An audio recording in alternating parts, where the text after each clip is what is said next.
कहानी की शुरुआत में हमें ज़मीन पर गड़ी हुई तलवार दिखाई देती है जिसके चारों तरफ मॉन्स्टर ने घेरा हुआ है। क्लिफ के ऊपर से एक मॉन्स्टर दिखाई देता है जिसके नीचे एक लड़का और लड़की है। मॉन्स्टरों ने इन लड़का लड़की को चारों तरफ से घेरा हुआ है। तभी लड़का बोलता है, क्या मैं यहाँ पे मरने वाला हूँ? फिर सोचता है, नहीं, मैं यहाँ नहीं मर सकता, यहाँ से मुझे जिंदा बाहर निकलना ही होगा। मॉन्स्टर तभी उन पर अटैक कर देते हैं। तभी लड़का अपने पूरे जोर के साथ एक ज़ोरदार अटैक करता है उन मॉन्स्टर के ऊपर, जिससे चारों तरफ एक ज़ोरदार ब्लास्ट होता है और सफ़ेद रोशनी हो जाती है। और ये सीन यहीं पे कट होता है। इसके बाद का सीन दिखाया जाता है सिटी जेड प्रिजन का, जहाँ पे हमारा मेन कैरेक्टर अपने फादर से मिलने आता है। फादर से वो बात करते हुए बोलता है, डैड, 18 साल पहले ऐसा क्या हुआ था जो आप उस डंजन ब्रेक से आप अकेले ही सर्वाइव कर पाए? जब मॉन्स्टर की इतनी बेवजह थी, सभी लोग मारे गए, पूरा शहर बर्बाद हो गया, चारों तरफ अफरा तफरी मची हुई थी। ऐसा क्या हुआ था कि सबने इन्वेस्टिगेशन में आपका नाम आ गया कि आप अपनी ड्यूटी नहीं निभाई और आप शहर छोड़ के भाग गए थे, आप अकेले ही सर्वाइव कर पाए, जिस कारण आपको गद्दार बोल दिया गया? ऐसा क्या हुआ था?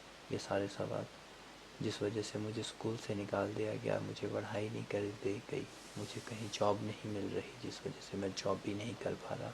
मैं इन सब के बारे में जानना चाहता हूँ, जिससे कि मैं आपका नाम क्लियर कर सकूँ और आपको यहाँ से बाहर निकाल सकूँ। मेन कैरेक्टर के डैड उसको बोलते हैं कि इसमें ज़्यादा कुछ नहीं है बताने को, फैसला पहले ही हो चुका है, मैंने अपना क्राइम मान लिया और तुम जा सकते हो। सिटी 2 को छोड़ दो और अपना नाम बदल लो ताकि तुम एक अच्छी सी लाइफ जी सको। बस ऐसा प्रिटेंड करो कि तुम्हारे पास मेरे जैसा फादर नहीं है, मेरे जैसा आदमी का बेटा होना आसान नहीं है जो अपने ही देश का गद्दार हो। एमसी ये सब सुन के उसका शरीर कांपने लगता है। वो चिल्लाते हुए फादर से बाहर निकल आता है। बाहर दो सिक्योरिटी गार्ड आपस में बात करते हैं कि वो बाहर आ गया, देखो कैसे मुंह लटकाया हुआ है। और उसको जाकर रोकते हैं और बताते हैं कि अगली बार से विजिटर फीस 3 गुना बढ़ गई है। और एमसी सोचता है 3 गुना, मतलब 3 टाइम्स, इतनी ज़्यादा कैसे हो गई? तो गार्ड बोलते हैं कि ये हमने नहीं बढ़ाई है, ये ऊपर हायर अप्स की तरफ से बढ़ाई गई है। तब एमसी सोचता है कि मेरे फादर के इतने कंट्रीब्यूशन के बाद आज उनके साथ ऐसा हो रहा है, बट ये कैसे हुआ? वो सोचते हुए ऐसे ही सड़क पर चलता जा रहा है और यही सोचते सोचते वो सोचता है कि मेरे पास तो इतने कम स्टैट्स हैं कि नॉर्मल आदमी से भी कम स्टैट्स हैं मेरे पास केवल माइंड और एजिलिटी ही 10+ है, बाकी फिजिकल स्ट्रेंथ तो 10 से भी नीचे है।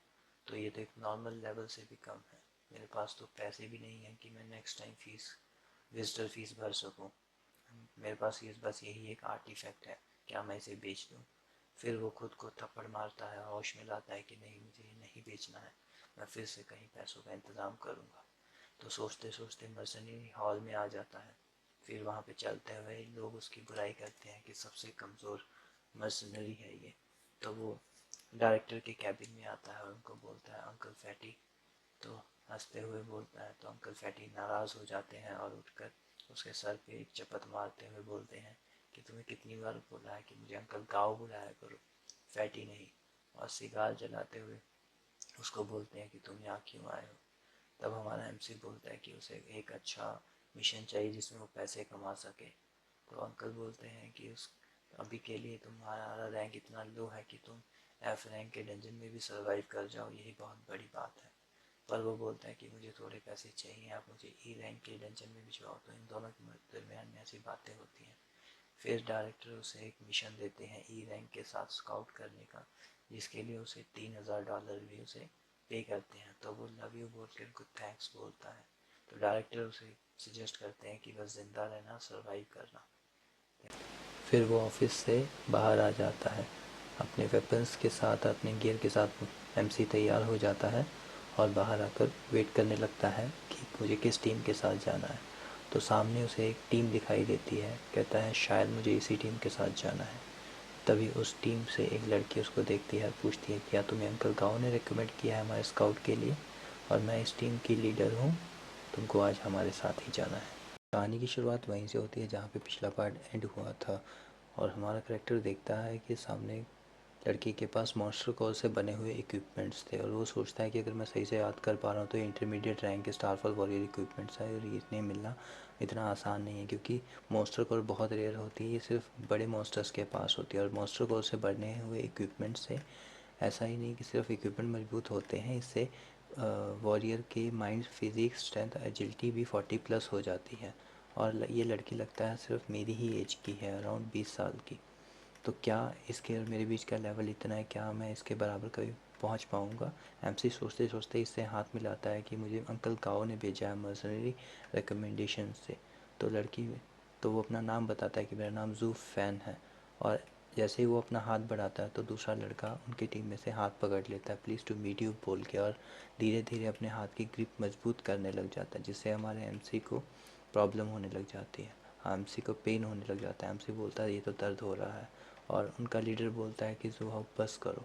लड़के को बोलता है बस करो, अगर तुम्हें इस नए रिज़र्व मशीनरी को लेकर परेशान करना हो गया हो तो बस करो। और वो लड़का बोलता है कि मैं तो जिस मजाक कर रहा था अपने छोटे भाई से, मुझे यकीन है कि उसको बुरा नहीं लगा होगा। तभी अंकल मूव उसकी तरफ एक कॉन्ट्रैक्ट फेंकते हैं और कॉन्ट्रैक्ट बहुत तेज़ी से जाता है और हमारा एमसी उसे बहुत स्टाइल से कैच कर लेता है। और पर उसके हाथ कांपने लग जाते हैं, बट सब लोग हैरान हो जाते हैं कि इतना तेज़ रिएक्शन स्पीड। लगता है इसे पहले से ही पता था कि हम कुछ फेंकने वाले हैं, ये स्काउटिंग के लिए बहुत अच्छा है। बट हमारे एमसी के हाथ कांप रहे होते हैं, तो कांपते कांपते वो पकता है और वो बोलता है कि नौविक रैंक के वॉरियर की स्पीड ऐसी होती है जो पेपर को भी वेपन की तरह इस्तेमाल करते हैं। लड़की बोलती है कि अंकल गाँव ने बहुत अच्छा रिकमेंडेशन दिया स्काउटिंग के लिए। तो अंकल मुँह बोलते हैं कि ये एग्रीमेंट है, इसे अच्छे से पढ़ लो रिजर्व वॉरियर, अगर कोई क्वेश्चन है तो पूछ सकते हो, नहीं तो इस पर साइन कर दो। हमारा एमसी सोचता है यहाँ पे 6 लोग हैं, जिसमें सारे मोस्टली नोविक रैंक के वॉरियर हैं और सब वेल इक्विप्ड हैं, जिनके पास वेपन भी बहुत अच्छे हैं। 2 इंटरमीडिएट रैंक के वॉरियर हैं और स्टारफॉल इक्विपमेंट्स के साथ। और ये बोलते बोलते सोचते सोचते वो अपना एग्रीमेंट देखता है और उस पर $3000 दे के बहुत खुश हो जाता है, उस पर साइन कर देता है। और अंकल मुँह बोलते हैं कि चलो गाइस अपने इक्विपमेंट उठा लो और चलते हैं कुछ पैसे कमाने। और वो डंजन के अंदर घुस जाते हैं। वहाँ पे बहुत सारे मॉन्स्टर्स होते हैं और जिनमें से कई लिज़ार्ड मॉन्स्टर्स होते हैं और स्नेक मॉन्स्टर भी होता है। तो जाते ही वो मॉन्स्टर पे अटैक करना शुरू कर देते हैं। मैजिशियन मैजिक से अटैक करता है, स्वॉर्ड्समैन स्वॉर्ड से, और अंकल मूड टैंक की तरह अपनी शील्ड के साथ अटैक करना शुरू कर देते हैं। और इसी तरह चारों तरफ मॉन्स्टर्स की आवाज़ें आ रही होती हैं और सब लोग मॉन्स्टर्स को फिनिश करने में लगे रहते होते हैं। तभी हमारा एमसी दीवार के पीछे से छुपकर एक मॉन्स्टर को देख रहा होता है बहुत ध्यान से, और वो कोई और नहीं, बहुत सारे लिज़ार्ड मॉन्स्टर हो रखे हैं जो मरे हुए मॉन्स्टर्स को खा रहे होते हैं। तभी एक मॉन्स्टर को सेंस हो जाता है कि वहाँ पे कोई छुपा हुआ है। तभी हमारा एमसी अपने तीर को मॉन्स्टर की तरफ चला देता है। तीर बहुत तेज़ी से मॉन्स्टर की आंखों की तरफ जाता है और जैसे ही उसकी आंखों के पास जाने वाला होता है तभी उसकी आंख से बाउंस करके दूर चला जाता है और मॉन्स्टर बहुत तेज़ से चिल्लाता है हमारे एमसी की तरफ, और पूरे का पूरा झुंड लिजार्ड मॉन्स्टर का हमारे एमसी की तरफ भागना शुरू कर देता है।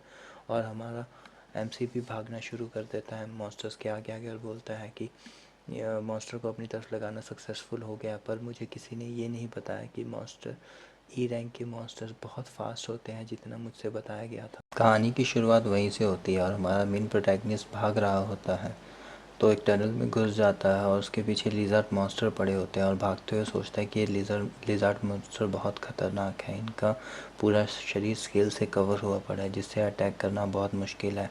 तभी लिज़ार्ड मॉन्स्टर अपनी जीप से एक हमला कर देता है और एमसी बाल बाल बचता है और तभी वो जीप जाकर एक दीवार से टकरा जाती है। तभी हमारा एमसी भागते हुए सोचता है कि एक अपॉर्चुनिटी निकालनी होगी और मुझे इसे मारना होगा। तभी उसे एक मौका मिल जाता है और अपने बो में एरोज़ लोड करता है और उस मॉन्स्टर की तरफ फायर कर देता है और बोलता है कि मुझे पता है कि इसका सबसे कमज़ोर पार्ट इसकी आँखें और जीभ है। तभी वो 3 एरो फायर करता है और तीनों के तीनों एरो उसकी जीभ में लगते हैं और तभी हमारा एमसी खुश हो जाता है कि तीनों तीर निशाने पे लगे हैं। और मॉन्स्टर तीनों के तीनों तीर अपनी जीभ से निकाल कर अपनी जीभ को ठीक कर लेता है। तभी हमारा एमसी उसे देखकर बिल्कुल पत्थर हो जाता है और तभी मॉन्स्टर उस पर एकदम से फिर से अटैक कर देता है और वो उस अटैक से बाल बाल बचता है, फिर से भागना शुरू कर देता है। भागते हुए सोचता है कि ये स्ट्रेंथ है ई रैंक मॉन्स्टर की, अगर मैं इस बारे में अवेयर ना होता तो मेरी इस डंजन में भी मौत हो गई होती। वो रहा एग्जिट, चलो एग्जिट की तरफ भागता हूँ। और भागते भागते वो दीवार के एक टनल में घुस जाता है और मॉन्स्टर दीवार तोड़ते हुए उसके पीछे पीछे आ जाता है। और वो भागते हुए बहुत दिक्कत हो रही थी और जोर से भागते हुए एक छोटे से टनल में एंटर करता है। सामने उसे उसकी पार्टी खड़ी हुई दिखाई देती है और वो सब लोग बोलते हैं कि वो देखो फिश लिज़ार्ड आ रहा है इसी तरफ। तभी अंकल मुंह बोलते हैं कि प्रिपेयर हो जाओ कॉम्बैट के लिए, और मॉन्स्टर दीवार तोड़ते हुए एकदम से अंदर एंट्री ले जाता है और अंकल मुंह अपनी शील्ड से मॉन्स्टर को रोकते हुए अपने स्वॉर्ड से उस पर अटैक कर देते हैं। और तभी मिस यून भी अपने स्वॉर्ड से मॉन्स्टर पर अटैक कर देती है और मॉन्स्टर के टुकड़े टुकड़े कर देती है और सभी लोग मिलकर मॉन्स्टर पर अटैक करने के लिए तैयार हो जाते हैं। ई रैंक डंजन को क्लियर करने के लिए एक पार्टी सबसे बेस्ट रहती है जिससे अटैक इजी हो जाते हैं और मिस यू मॉन्स्टर को बीच में से काट देती है। तभी सब लोग रिलैक्स हो जाते हैं और बोलते हैं कि एज एक्सपेक्टेड मिस यू ने फिर से मॉन्स्टर को मार दिया। तभी दिखाया जाता है कि मॉन्स्टर अभी भी ज़िंदा है आधी बॉडी कटने के बाद भी, और एकदम से हमारे एमसी और एक लाल बालों वाले की ओर अटैक कर देता है और तभी वो दोनों साथ में खड़े होते हैं और लाल बालों वाला एमसी को धक्का दे देता है। पर एमसी जैसे ही मॉन्स्टर के मुंह में जाने वाला होता है और एकदम से वो उसके सर पे अटैक कर देता है गिरते हुए, जिससे कि अटैक सीधा मॉन्स्टर की आंखों पे लगता है और तभी मिस यून मॉन्स्टर को काट कर एकदम से फिनिश कर देती है और हमारा एमसी शॉक में खड़ा रहता है। तभी उसे एक विंडो दिखाई देती है, लिखा आता है कि तुम्हें अपने सिस्टम को एक्टिवेट कर लिया, रैंक सिस्टम स्किल को अडेप्ट कर रहा है। तभी वो बोलता है कि मुझे हेलुनेशन हो रहा है। तभी वो एकदम से ऐसे साइड में पड़ जाता है जैसे उसे बहुत गहरी चोट लग गई और एकदम से साइड में पड़ा होता है। तभी मिस यून उस लाल बाल वाले लड़के को बोलती हैं कि जाओ सब कुछ क्लीन अप करो और मॉन्स्टर कोर को ढूंढो। लाल बाल लड़का बोलता है कि मुझे नहीं लगता ये मेरा काम है। तभी मिस यून बोलती हैं कि जो तुमने किया वो मैंने भी देखा, क्या तुम चाहते हो कि मैं उसके बारे में बात करूं? तभी वो लड़का चुपचाप चला जाता है। तभी मिस यून एमसी के पास आती है, उसे कुछ खाने के लिए देती हैं, बोलती हैं कि इसे खा लो, तुम्हारा हेल्थ जल्दी रिकवर हो जाएगी, और बोलती हैं कि तुम बहुत ही अच्छे स्काउट हो। और एमसी थैंक्स बोलता है और सोचता है कि ये लड़की जितनी कोल्ड दिखती है उतनी है नहीं। तभी वो लाल वाला लड़का सोचता है कि ये बहुत स्टिकी है, कोर निकालते। तभी वो बोलता है एमसी से कि तुम स्काउट कर मॉन्स्टर को ढूंढने में काफ़ी अच्छे हो, बट तुम्हारी किस्मत बुरी है कि जो तुम्हारा रैंक इतना अच्छा नहीं है, तो ऐसे ही रैंक के साथ लाइफ सर्वाइव करनी बहुत मुश्किल है। तो तुम्हें पैसे कमाने के लिए मर्सरी बन जाना चाहिए और दूसरों के लिए ऐसे ही मॉन्स्टर को अट्रैक्ट करना चाहिए। मिस यून बोलती हैं कि तुम चुप हो जाओ, ऐसा मत बोलो। तभी वो हंसते हुए बोलता है कि सॉरी, मैंने मजाक में सच बोल दिया। तभी अंकल मुंह बोलते हैं कि इसका गुस्सा मत करना छोटे भाई, ये लड़का मजाक मजाक में तुम्हें ज़्यादा ही परेशान कर रहा है शायद। तभी एमसी सोचता है कि अंकल बहुत अच्छा बनने की कोशिश कर रहा है, पर मुझे इससे बच कर रहना पड़ेगा क्योंकि ये शुरू से ही बहुत अच्छा बनने का कोशिश कर रहा है। अभी सब सीन चेंज होता है, बाहर का सीन आ जाता है, हमारा एमसी बाहर खड़ा होता है और मिस यून उसके पास चलती हुई आती है। तब बोलता है कि मिस यून आपको आराम करना चाहिए क्योंकि मैं ज़्यादा बैटल में काम नहीं कर सकता। तभी मिस यून बोलती हैं कि कॉन्ट्रैक्ट के अकॉर्डिंग 2 लोग पेट्रोलिंग करेंगे जब सब लोग आराम कर रहे होंगे। तभी एमसी बोलता है कि मिस यून, मैंने आपकी बातों से सुना कि आप लोग सिटी जे से यहाँ पर आए हैं ये रैंक डंजन को हंट करने सिटी जेड में। तभी मिस यून बोलते हैं कि हाँ, ये पार्टी मेरी फैमिली द्वारा ऑर्गेनाइज़ की जाती है, जो ये एक तरह से मेरी उम्र के अकॉर्डिंग ट्रायल है मेरा, और तुम यहाँ पे क्यों आए हो इतनी ख़तरनाक डंजन में? तभी जैसे ही मैं एमसी हमारा कुछ बोलने वाला होता है तभी उन्हें कुछ महसूस होता है, ज़मीन टूटने लग जाती है और दोनों एकदम से चौंक जाते हैं। तभी ज़मीन शटर हो जाती है और दोनों ज़मीन के अंदर गिर जाते हैं और हमें एक इंसान के जूते दिखाए जाते हैं और उसकी लाल आँखें चमकती हुई दिखाई जाती हैं। गाइस, आपका फिर से स्वागत है नेक्स्ट एपिसोड में। तो कहानी की शुरुआत में हमें एक पैसेज दिखाया जाता है अंडरग्राउंड टनल का, और यहाँ पर हमारा एमसी सोच रहा होता है कि मैं इतना अनलकी नहीं हो सकता कि इस पैसेज में गिरने से हम इसमें अचानक से गिर जाएं। तभी मिस यून पीछे से आकर पूछती है एमसी से कि तुम्हारी इन्वेस्टिगेशन ख़त्म हो गई है, क्या ये पैसेज कोलैप्स था? तब वो बोलता है कि हाँ, ये इतना का पैसेज कोलैप्स ही था और मैं यहाँ से बाहर निकलने का रास्ता भी देख रहा हूँ क्योंकि ये जिजिकल सिचुएशन की वजह से पैसेज कोलैप्स हो गया होगा, और ये यहाँ से बाहर निकलने का रास्ता यहाँ से 12 मीटर के आसपास से है। एमसी मिस यून बोलता है कि अगर हम यहाँ से बाहर नहीं निकल पाए तो हमें सबवे के दूसरे एग्जिट से जाना होगा। मिस यून पूछती हैं क्या तुम्हें उस सबवे का एग्जिट पता है? हमारा एमसी बताता है हाँ, मुझे एग्जैक्टली पता है क्योंकि मैंने यहाँ पे आने से पहले उसकी तैयारी करी थी।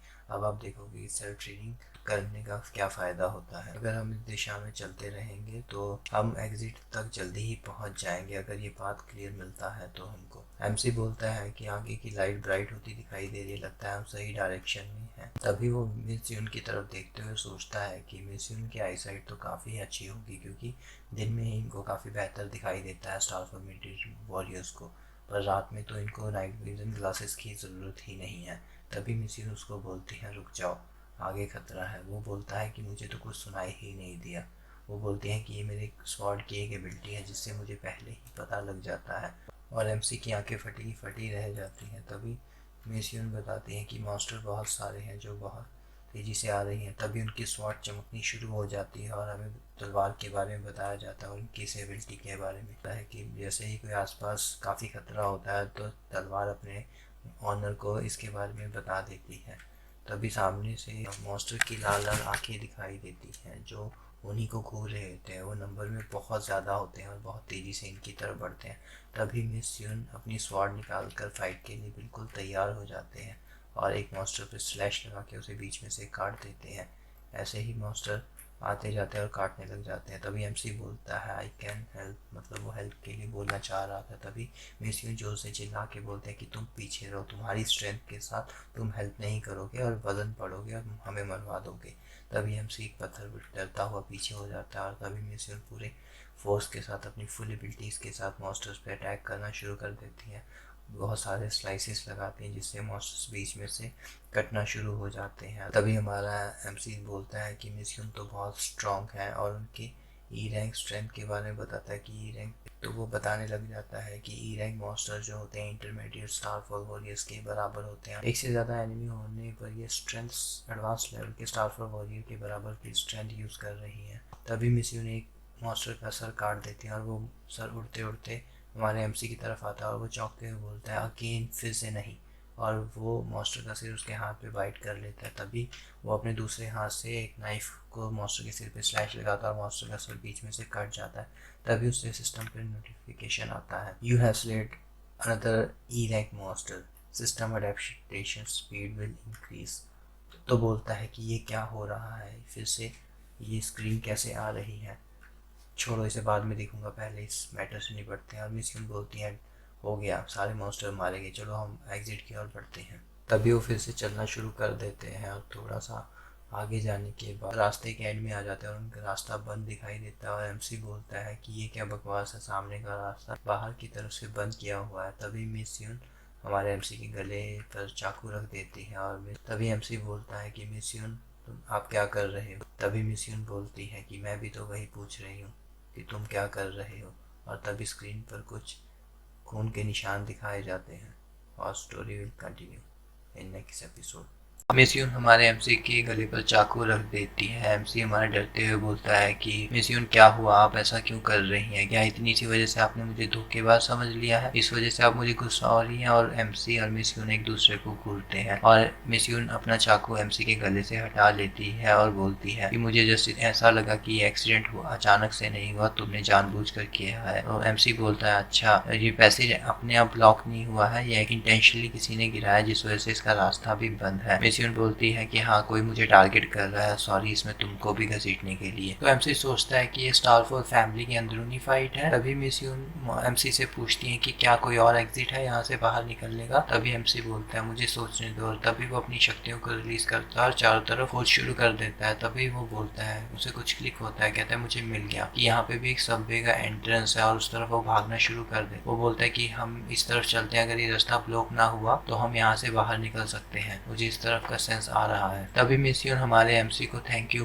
बोलती हैं और तभी हमारा एमसी बोलता है कि मिस यून मैं आपसे काफी देर से कुछ बोलना चाह रहा था। तभी मिस यून हैरान होते हुए बोलती हैं क्या बोलना चाह रहे थे। वो बोलता है क्या हम थोड़ा धीरे नहीं भाग सकते, मुझे सांस भी नहीं आ रहा है। और मिस यून बड़ी चौंकते हुए ओके बोल देती हैं और थोड़ी देर रेस्ट करने के लिए वहीं पर रुक जाते हैं। एमसी बोलता है कि यहाँ पर एयर वेंटिलेशन नहीं है जिस वजह से मेरा स्टेमिना बहुत जल्दी खत्म हो रहा है। और मिस यून भी बोलती हैं मैं समझ गई। तभी मिस यून हमारे एमसी से पूछती हैं कि तुम एफ रैंक वॉरियर होते हुए भी तुमने ई रैंक मिशन क्यों लिया, क्या तुम्हें बहुत ही ज्यादा पैसों की जरूरत है जो तुमने इतना खतरनाक मिशन को एक्सेप्ट किया। बिल्कुल मिस यून, नहीं तो मैं क्यों ही आता ई रैंक मॉन्स्टर्स के डंजन में, क्योंकि मुझे पैसों की बहुत ही ज्यादा जरूरत है। हमारा एमसी सोचता है अपने मन में कि सिर्फ मेरे फादर के एग्जीक्यूशन में 2 साल ही बचे हैं और मुझे उस सच्चाई का पता लगाना ही होगा जिससे मैं उनको इनोसेंट प्रूफ कर सकूं। तभी एक बैक मेमोरी दिखाई जाती है जिसमें एक आदमी और खड़े होते हैं। औरत कहती है कि मैं मैं उस जगह जाना चाहती हूँ जहाँ पर हम पहली बार मिले थे, पर हम मॉन्स्टर की वजह से जा नहीं सकते। तभी आदमी बोलता है कि तुम चिंता मत करो, मैं इन सभी मॉन्स्टर को खत्म कर दूंगा, फिर हम दोनों जरूर उस जगह पे जाएंगे। और फिर उसी साल मेरी मदर की मौत हो जाती है एक डंजन आउटब्रेक में किसी को बचाते हुए, और मुझे उनके नाम के अलावा कुछ भी नहीं पता क्योंकि मैंने उन्हें लास्ट मोमेंट पे देखा ही नहीं। मेरे पिता कैसे उस आउटब्रेक में मेरी मदर को खोने के बाद वहां से अपनी जान बचाकर भाग सकते हैं, ये कैसे हो सकता है? मुझे इस बारे में पता करना ही होगा, इसके पीछे की क्या सच्चाई है। एमसी को इतना ख्यालों में खोया देख मिस्यून बोलती है, आई एम सॉरी, मुझे तुमसे पर्सनल क्वेश्चन नहीं पूछने चाहिए थे। जवाब में एमसी बोलता है कि मुझे लगता है मैंने काफी रेस्ट कर लिया है और हमें बाहर निकलना चाहिए। तभी एमसी बोलता है फाइनली हम बाहर निकल आए। और बाहर निकलते ही मिस्यून अलर्ट हो जाती है और उनकी तरफ बहुत सारे एरो फायर हो जाते हैं और मिस्यून एकदम से एमसी को पकड़कर दीवार के पीछे कूद जाती है और उनको एक एरो लग भी जाता है। और एमसी बोलता है कि मिस्यून क्या हुआ, और वो देखता है तो उनको एक एरो लगा हुआ होता है और बोलता है मिस्यून ये तो पॉइजन एरो है, आप हिलिए मत, मैं आपका एरो भी निकाल देता हूँ और आप यहाँ पे दीवार के साथ बैठ जाइए और ये दवाई फटाफट खा लीजिए, इस दवाई से आपके जहर का असर नहीं होगा। मिस्यून बोलती है कि मैंने कभी सोचा नहीं था कि वो आप होंगे जिसने मुझे धोखा दिया है। तभी अंकल हानहू बोलते हैं कि हाँ, मुझे लगा ही था कि तुम इस साइड से नहीं तो दूसरी साइड से डंजन के बाहर निकल ही आओगे, तुमसे इतना उम्मीद तो किया ही जा सकता है और तुम हमारे एरो से भी सर्वाइव कर गई, वो फैमिली के मेंबर से इतना तो उम्मीद की ही जा सकता। और तभी हमारा एमसी सोचता है कि ये पूरा का पूरा मिशन डंजन क्लियर को लेके था ही नहीं, ये मिस मू को टारगेट करने का मिशन था शुरू से ही। इसे बोलते हैं स्टारफॉल फैमिली। तभी मिस्यून बोलती है कि आपकी पूरी फैमिली को मेरे फादर ने बचाया, यहाँ तक कि मेरी तीसरी आंटी से आपकी शादी भी करवा दी, फिर भी आपने हमें बिट्रे किया, ऐसा क्यों किया आपने अंकल? तभी अंकल बोलते हैं कि तुमसे बातें करके मैं और समय बर्बाद नहीं करना चाहता, और एक रिमोट निकालते हैं और उसका बटन दबा देते हैं जिससे बहुत ही बड़ा ब्लास्ट होता है और सारी जमीन नीचे की ओर धंस जाती है। तभी बोलते हैं कि यहाँ पे नजदीक में रिवर में मॉन्स्टर थे, क्या वो सभी अट्रैक्ट हो जाएंगे इस वजह से? तभी उनका लड़का बोलता है कि आप चिंता मत कीजिए, मैंने उनकी मौत का पूरा प्लान कर दिया है और सारा ब्लेम उस ट्रेटर के बेटे पर डाल देंगे, कौन ही बिलीव करेगा इस स्टेटमेंट के ऊपर। उन दोनों लोगों की हालत काफी बुरी हो जाती है और एमसी बोलता है कि हम वापस वहीं पे आ गए जहाँ से हम बाहर निकले।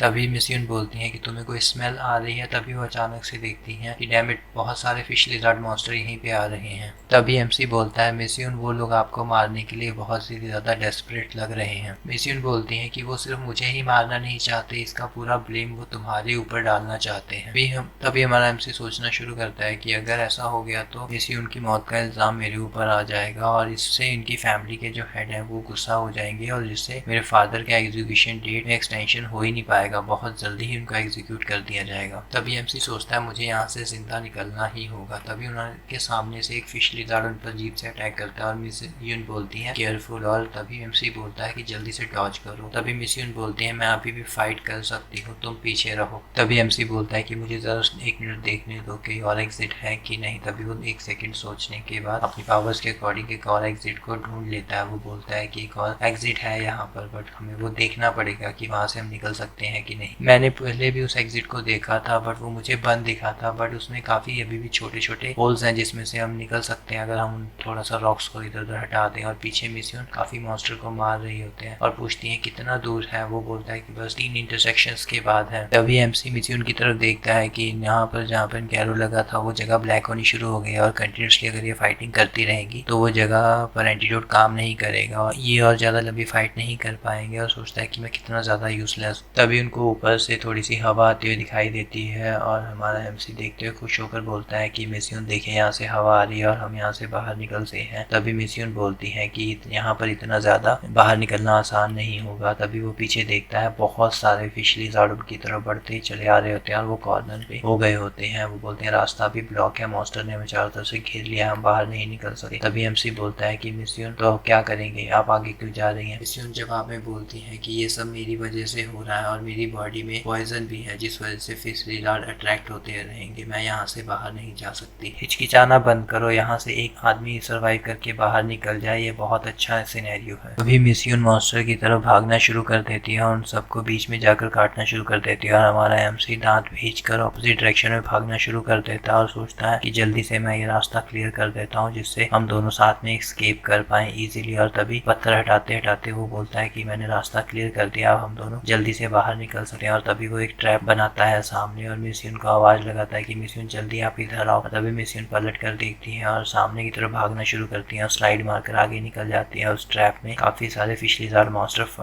अटक जाते हैं और जिससे उनको कुछ टाइम मिल जाता है और जल्दी से उस टनल में से बाहर निकल आते हैं। जैसे ही वो बाहर निकलते हैं पूरी टनल कोलैप्स हो जाती है और हांफते हुए हमारा एमसी बोलता है, मिशन हमने कर दिया, हम बचकर बाहर आ गए। मिशन एमसी को थैंक बोलती है। तभी मिशन की तलवार शाइन करना शुरू कर देती है और मिशन अलर्ट हो जाती है। जैसे ही वो सामने देखती है बहुत सारे उनको फिश लिज़ार्ड मॉन्स्टर दिखाई देते हैं और एमसी भी चौंक जाता है और मिशन की तलवार गिर जाती है और मिशन वहीं पर बेहोश हो जाती है। बेहोश होते हुए मिशन बोलती है कि भाग जाओ यहाँ से। वीएमसी बोलता है, मैं कहाँ भाग जाऊँ, यहाँ पर कहीं भागने की जगह नहीं है। और वो मिशन को पकड़कर वहीं पर बैठ जाता है और बोलता है कि अगर ई रैंक मॉन्स्टर के साथ मुझे लड़ना है तो मैं कम से कम एक को तो अपने साथ लेकर ही मरूंगा। तभी उस पर एक ई रैंक मॉन्स्टर अटैक कर देता है और एक फ्लैश के साथ एमसी उसका गला काट देता है और तभी मॉन्स्टर की जीभ एमसी के सीने के आर पार हो जाती है और सब कुछ फेड होने लग जाता है और बोलता है, फादर सॉरी, मैं कुछ नहीं कर पाया, मैं मरना नहीं चाहता, मैं तो बस स्ट्रांग होना चाहता था, इसलिए मैं यहाँ पर आया था। कभी एक स्क्रीन पॉपअप होती है जिस पर लिखा होता है कि तुमने ई रैंक के 3 फिश लिज़ार्ड मॉन्स्टर मार दिए हैं। कार्गो सिस्टम एक्टिवेट किया जा रहा है और एमसी अभी बेहोशी की हालत में ही होता है। रेड स्क्रीन पॉपअप होती है, उस पर लिखा आता है कि होस्ट जल्दी ही मरने की कगार पर है, इमरजेंसी ट्रीटमेंट एक्टिवेट किया जा रहा है। और एमसी सोचता है, क्या मैं मरने वाला हूँ, मैं ये सब क्या देख रहा हूँ और मुझे ये सब क्यों दिखाई दे रहा है। सिस्टम की स्क्रीन पर लिखा आता है कि होस्ट के बेहोश होने की वजह से 100 स्टार पॉइंट्स ऑटोमेटिकली डिस्ट्रीब्यूट किए जा रहे हैं। उसमें माइंड, स्ट्रेंथ, फिजिक्स, एजिलिटी में सभी पॉइंट्स को डिस्ट्रीब्यूट कर दिया जाता है। तभी हमारे एमसी को होश आ जाता है और तभी वहाँ पर लिख कर आता है कि डिस्ट्रीब्यूशन कंप्लीट हो चुका है, आप सिस्टम को चेक कर सकते हैं। एमसी चौंक कर उठ जाता है कि अभी क्या हुआ, ये क्या था। तभी सोचता है कि फिश लिज़ार्ड ने तो अभी मुझे मार दिया था पर मुझे कुछ हुआ क्यों नहीं। तभी वो देखता है कि उसकी शर्ट में एक होल होता है और सोचता है कि क्या मेरा जख्म हील हो गया, पर कैसे, अभी क्या हुआ। तभी वो देखता है सामने बहुत सारे फिश लिज़ार्ड मॉन्स्टर होते हैं जो मिशन की तरफ बढ़ रहे होते हैं और तभी वो नोटिस करते हैं कि अभी पीछे ये भी जिंदा है। फिश लिज़ार्ड उसकी तरफ फिर से अटैक कर देता है। तभी वो अपनी स्वॉर्ड उठाता है जमीन से और एक स्विंग के साथ अटैक करते हुए वहां से जंप लगा देता है और बोलता है कि अब मैं इनके अटैक बहुत आसानी से डॉज कर पा रहा हूँ, लगता है मेरी बॉडी बहुत हल्की हो गई है और मुझे स्वॉर्ड में से भी बहुत सारी पावर आते हुए फील हो रही है, जैसा लग रहा है कि इसमें अनलिमिटेड पावर हो। तभी सिस्टम स्क्रीन पर स्वॉर्ड के बारे में सारी डिस्क्रिप्शन दिखाई जाती है और एमसी सोचता है कि अच्छा, ये टॉप ग्रेड ई रैंक मॉन्स्टर के कोर से बनाई गई स्वॉर्ड है, तभी ये इतनी पावरफुल स्वॉर्ड है और मॉन्स्टर को इतनी आसानी से काट पा रही थी। मुझे लगता है कि मुझे इस स्वॉर्ड की पूरी पावर को अनलीश करना चाहिए और सभी मॉन्स्टर को पहले ही मारना चाहिए और फिर ये सोचना चाहिए कि ये सिस्टम की नोटिफिकेशंस क्या आ रही हैं। तभी एमसी मॉन्स्टर्स की तरफ भागना शुरू कर देता है और मॉन्स्टर अपनी जीभ से उसकी तरफ अटैक करते हैं और तलवार को अपनी धागे से बांधकर फिश लिज़ार्ड की 2 जीभों के बीच में से फेंक देता है और तभी उसको अपनी स्वॉर्ड को वापस खींचता है, जिससे दोनों फिश लिज़ार्ड पलटकर दूसरी तरफ गिर जाते हैं और वो एक ही झटके में जैसे उसके नजदीक आते हैं उन दोनों का गला एक ही स्लैश में काट देता है। मेरी करंट स्ट्रेंथ के साथ मैं प्रोबेबली 9वीं रैंक वॉरियर बन चुका हूँ और इस तलवार की स्ट्रेंथ के साथ मैं इन ई रैंक मॉन्स्टर को इजीली मार सकता हूँ। अभी एमसी का ध्यान भटक जाता है और तभी सिस्टम नोटिफाई करता है कि आप मिडल की बैटल में हैं, बैटल पे ध्यान दीजिए। और एमसी सोचता है कि हाँ, पहले मैं फाइट पे फोकस करता हूँ, फिर बातों पे ध्यान दूंगा। और तभी मॉन्स्टर उसकी तरफ देख के गुर्राना शुरू कर देते हैं और तभी एमसी आवाज देकर बोलता है, ओए मैं इधर हूँ, यहाँ पे आओ। एमसी बोलता है, ये मत सोचना कि मैं सिर्फ भागना ही जानता हूँ, और नाइफ और अपनी स्वॉर्ड लेकर मॉन्स्टर्स की तरफ भागना शुरू कर देता है और उनके बीच में कूदकर चारों तरफ से अटैक करना शुरू कर देता है और चारों तरफ स्लैश घुमाता है और सारे मॉन्स्टर को काट के रख देता है। कोई सोच सकता है कि मैं इस तरह मॉन्स्टर के साथ आमने सामने फाइट कर सकता हूँ, अब मैं अपनी पार्टी को कभी पीछे नहीं रहने दूंगा मेरी वजह से। तभी एमसी फिर से सोचता है कि क्या अभी मैं अपनी डेस्टिनी को खुद कंट्रोल कर सकता हूँ। सभी मॉन्स्टर को मारने के बाद तलवार जमीन पे रखते हुए सोचता है कि अब मेरे पास प्रॉपर स्ट्रेंथ आ चुकी है। तभी सिस्टम विंडो ओपन होता है, उसके स्टैट दिखाए जाते हैं, कहता है वेट स्पेशल स्ट्रेंथ का क्या ऑप्शन है, और वो देखना शुरू कर देता है और मिशन बेहोश पड़ी होती है। टनल के गिरने का जो शोर था उस वजह से काफी लिज़ार्ड मॉन्स्टर यहाँ से जा चुके हैं। ऊपर के रास्ते को मरे हुए मॉन्स्टर से, लाशों से ढेर लगा दिए, जिस वजह से ऑल मॉन्स्टर यहाँ पर अभी थोड़ी देर तक तो नहीं आएंगे। फिलहाल के लिए जगह सेफ है। मुझे अब मिशन की बॉडी के अंदर जो पॉइजन है उसका इलाज करना चाहिए, उसकी वजह से हमें और भी प्रॉब्लम हो सकता है। अभी वो मिशन से सॉरी बोलते हुए उनके आर्मर को उतारना शुरू कर देता है और ये पार्ट यहीं पे समाप्त होता है। अगर वीडियो अच्छा लगा हो तो लाइक करिएगा, चैनल को सब्सक्राइब कर दीजिएगा। मिलते हैं इसके नए पार्ट में, बाय बाय। कहानी की शुरुआत वहीं से होती है। हमारा एमसी बताता है कि फिश लिज़ार्ड के अटैक की वजह से उनके अंदर एक स्पेशली तरह की स्मेल डेवलप हो जाती है। उनके म्यूटेशन के साथ साथ प्लांट्स में भी स्पेशल म्यूटेशन हुआ जो इनकी स्मेल को दूर कर सकता है। तो वो मिस जून के जख्मों से ब्लड लेकर के उनकी जख्मों को ठीक करने के लिए एक दवा बना लेता है, जिससे उनकी स्मेल को भी दूर किया जा सके, जिससे उन पर फिश लिज़ार्ड अटैक ना कर सके। तभी वो मिसी उनको देकर के नाक से खून निकल आता है और वो थोड़ी दूर जाकर बैठ जाता है और वो सोचने लगता है कि अभी इसके अंकल मुंह अभी भी बाहर ही होंगे और वो सोचने लगता है मुझे बाहर निकलने का एक प्लान सोचना पड़ेगा जब तक वो ठीक होती है और अपने सीने पे लगे घाव को देखने लग जाता है कि ये कैसे जल्दी ठीक हो गया और वो सोचता है कि मेरे पास जो मीटियोर फ्रैगमेंट था वो गायब हो गया, लगता है उसी की वजह से मुझे सिस्टम मिला है और वो अपने सिस्टम की विंडो खोलकर देखने लग जाता है जिसपे लिखा होता है कि रैंक नॉविक स्टारफॉल वॉरियर। उसके माइंड, फिजिक, एजिलिटी और स्टैमिना सब कुछ काफी अच्छी पोजीशन में होता है, उसकी हेल्थ भी काफी अच्छी होती है। मेरी सारी इंजरीज भी ठीक हो चुकी हैं और मैं बिल्कुल ठीक हूँ और मैं पहले से स्टारफॉल वॉरियर बन चुका हूँ, पर मुझे लगता है कि इंटरमीडिएट स्टारफॉल वॉरियर ही स्टारफॉल इक्विपमेंट को इस्तेमाल कर सकते हैं। तो अपने दिमाग में सोचने लगता है कि दिमाग एक बहुत बड़ी मिस्ट्री है, मुझे लगता है कि मेरे पास 40 पॉइंट है माइंड में, इसलिए मैं इसे यूज कर पा रहा हूँ। उसके पास कुछ अनअसाइंड स्टार पॉइंट्स होते हैं तो वो सिस्टम से बोलता है कि मुझे एक्सप्लेन करो ये कैसे होता है, बट सिस्टम के आगे वो बैठे काफी देर हो जाती है तो वो सिस्टम को गालियां देते हुए उसे जोर जोर से उंगली मारनी शुरू कर देता है कि ये कैसे होगा। और तभी वहाँ पे एक ऑप्शन आ जाता है कि कैसे होगा, तो प्लस का निशान बना आता है तो उस पर 2-2 पॉइंट करके ऐड करना शुरू कर देता है और उसके पॉइंट्स बढ़ने शुरू हो जाते हैं। तो वो अपनी स्वॉर्ड घुमाकर देखता है और बोलता है सिर्फ 2 पॉइंट से मेरी स्ट्रेंथ में इतना डिफरेंस आया, तो ये है वॉलगॉड सिस्टम। फिर नेक्स्ट सीन में हमें दिखाया जाता है फिश लिज़ार्ड अकेले में कहीं जा रहा होता है, उसे एक स्मेल आती है और वो उसके पीछे भागना शुरू कर देता है और वो एक मरे हुए चूहे के ऊपर एक कपड़े के ऊपर स्मेल होती है। तभी हमारा एमसी घात लगाकर वहां पर बैठा होता है और उस फिश लिज़ार्ड के ऊपर पीछे से हमला कर देता है और उसे एक ही झटके में मार देता है। वो सोचने लग जाता है, ऐसा फील होता है स्ट्रांग होने के बाद। तभी उसको एक नोटिफिकेशन आता है जिसमें लिखा होता है कि आपको 3 स्टार पॉइंट्स मिले हैं फिश लिज़ार्ड को मारने के, और वो खुश हो जाता है और दिमाग में कैलकुलेशन लगानी शुरू कर देता है कि मुझे यहाँ पर सारे कितने फिश लिज़ार्ड मारने होंगे और सोचता है कि 150 स्टार पॉइंट मिलने के बाद तो मैं एडवांस वॉरियर बन जाऊंगा और खुद को शांत करते हुए बोलता है कि पहले मैं इंटरमीडिएट रैंक का वॉरियर बनना होगा पहले, और वो अपने सारे पॉइंट्स फिजिक्स में डालने की सोचता है जिससे कि मैं स्टारफॉल वॉरियर के बनने के और ज़्यादा नज़दीक हो जाऊँ, और बोलता है कि मुझे लगता है मेरी पुरानी फिजिक्स से मैं 50% ज़्यादा स्ट्रॉन्ग हो गया हूँ। वो सोचता है स्टारफॉल वॉरियर बनने के बाद स्टारफॉल वॉरगॉड बनना है मुझे, अगर एक बार मैं बहुत ताकतवर बन गया तो कोई भी मुझे मेरे पिता को रेस्क्यू करने से रोक नहीं सकता। ये सब सोचने के बाद वो फिर से हंटिंग शुरू करने के लिए चला जाता है। नेक्स्ट सीन में हमें बहुत सारे मॉन्स्टर मरे हुए दिखाई जाते हैं और हमारा एमसी बोलता है कि फिश लिज़ार्ड के मटेरियल्स मैं तो सिर्फ 5000 में बेच सकता हूँ। ये बहुत शर्म की बात है कि मैं बहुत ज्यादा कैरी नहीं कर सकता, मैं तो कुछ खाल और उनके नाखून ही कैरी कर सकता हूँ। और वो आगे बढ़ते हुए दीवार पे अपना प्लेट रगड़ता है और बोलता है मेरे हिसाब से ये बहुत जल्दी आगे है, मुझे लगा था कि इनकी सिर्फ देखने की शक्ति बहुत तेज है बट इनकी सुनने की शक्ति भी बहुत तेज है। तभी फिश लिज़ार्ड उस पर अटैक कर देते हैं और वो एकदम से बचते हुए उन पे बहुत तेजी से अटैक करता है और एक ही बार में जाकर उन दोनों फिश लिज़ार्ड के सर को काट देता है बीच में, और उसको काटने के बाद उनके शरीर में से मटेरियल निकालना शुरू कर देता है। मैं अपनी करंट स्ट्रेंथ के साथ अभी तक 16 से 17 फिश लिज़ार्ड मॉन्स्टर मार चुका हूँ और इस तलवार की हेल्थ मेरी स्ट्रेंथ इंटरमीडिएट स्टारफॉल रैंक के बराबर हो जाती है। पहले मैं सोच रहा था कि 50 फिश लिज़ार्ड को मारने के बाद 150 स्टार पॉइंट अचीव कर लूंगा, बट मैंने अपने आप को जब से अपडेट किया है इंटरमीडिएट रैंक में तब से एक फिश लिज़ार्ड को मारने पे मुझे एक ही पॉइंट मिल रहा है। मैं बहुत भोला हूँ, मुझे 3 स्टार पॉइंट मिल रहे थे मॉन्स्टर के क्योंकि मॉन्स्टर्स का लेवल मेरे से हाई था। मेरे लिए अभी के लिए एडवांस रैंक पर ब्रेक थ्रू करना बहुत मुश्किल है, पर यहाँ से बाहर निकलना कोई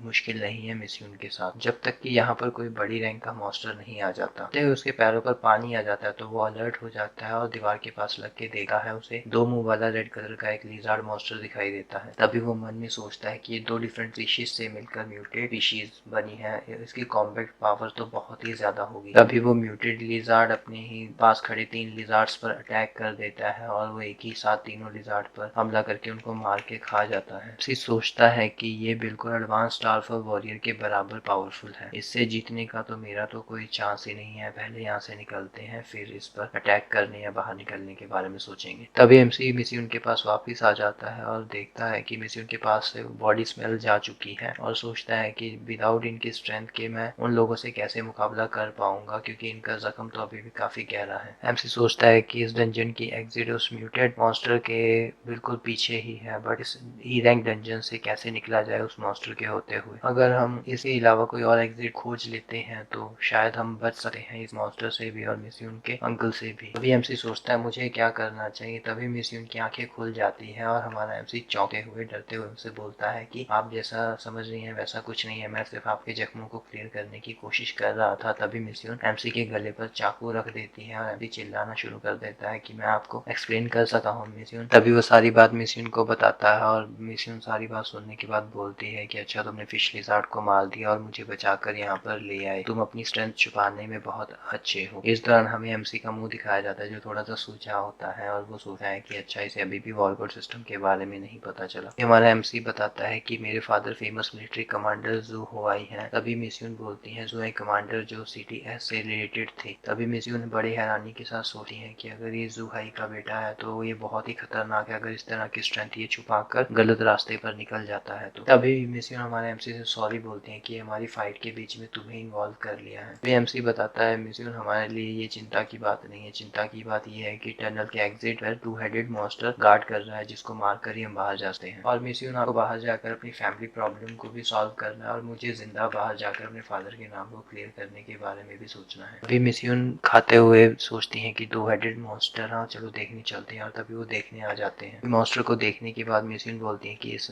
मॉन्स्टर का डेंजर लेवल तो नॉर्मल ई रैंक मॉन्स्टर से बहुत ज्यादा हाई है, हम इसे इतनी आसानी से नहीं मार सकते। अभी मिस्यून बताना शुरू करती है कि फिश लिज़ार्ड के सुनने की हेयरिंग बहुत तेज होती है जिससे ये दूर की सेंसेशन भी जल्दी सुन लेते हैं और इनकी बड़ी सी लंबी जीभ लॉन्ग रेंज अटैक करने के लिए काफी काम में आती है और इनके जो स्केल रहते हैं बहुत स्ट्रांग होते हैं जो इनके डिफेंस को बहुत ही स्ट्रांग बना देते हैं, को हम सिर्फ स्टारफॉल स्वॉर्ड से ही तोड़ सकते हैं। ये म्यूटेड मॉन्स्टर फिश लिज़ार्ड जैसे ही कमजोरी नहीं रखता क्योंकि इसके म्यूटेशन की वजह से इसकी वीकनेस भी अलग होगी और इसकी स्ट्रेंथ भी बहुत ही अलग है। अगर हम म्यूटेड मॉन्स्टर के शेल को ब्रेक करना चाहते हैं तो हमें फुल स्टारफॉल स्वॉर्ड की फुल पावर को अनलीश करना पड़ेगा। वीडियो अच्छा लगा तो लाइक कर दीजिएगा, शेयर कर दीजिएगा और चैनल को सब्सक्राइब कर दीजिएगा और इसके पिछले पार्ट का वीडियो प्लेलिस्ट में अवेलेबल है, जाकर जरूर देखिएगा। Thank you.